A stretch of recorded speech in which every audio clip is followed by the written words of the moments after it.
Aujourd'hui, le marché est morose, atone. De quoi inquiéter Xavier Or, vigneron à Cartelègue. Il produit environ 2000 hectolitres de vin en vrac, en Blaye et Bordeaux supérieur, et est très impacté par les variations du négoce. Tous les voyants sont au rouge et le marché est complètement stoppé, on peut dire. Et donc oui, c'est très inquiétant, surtout quand on est en vente 100% négoce comme moi. Hein. On parle souvent de Bordeaux de manière négative par rapport aux pesticides et puis par rapport aux campagnes contre l'alcoolisme. Hein. Ça, c'est incontestable. Aujourd'hui, on le ressent sur le marché du vin qui est morose, quoi. Moi, en tant que courtier, j'ai commencé en 1980, j'ai jamais vu ça.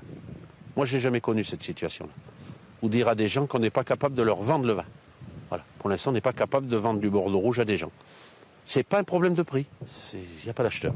Bordeaux produit en moyenne 5,5 millions d'hectolitres de vin. Or, seulement 4,2 ont été commercialisés sur les 12 derniers mois. Un problème ressenti en France et à l'étranger. Forcément, on a un impact direct sur le marché français à cause de cette baisse de fréquentation de la grande distribution.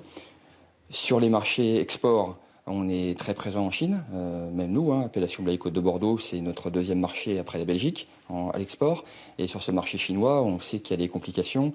C'est un marché qui est à moins 20% quasiment depuis un an, avec des complications qui sont liées pour le coup plutôt à des droits de douane qui sont, on va dire, pas forcément à l'avantage des vins français, plutôt à l'avantage des vins australiens ou des vins chiliens. D'ici 3 mois, il va falloir faire de la place dans les chais pour le millésime 2019.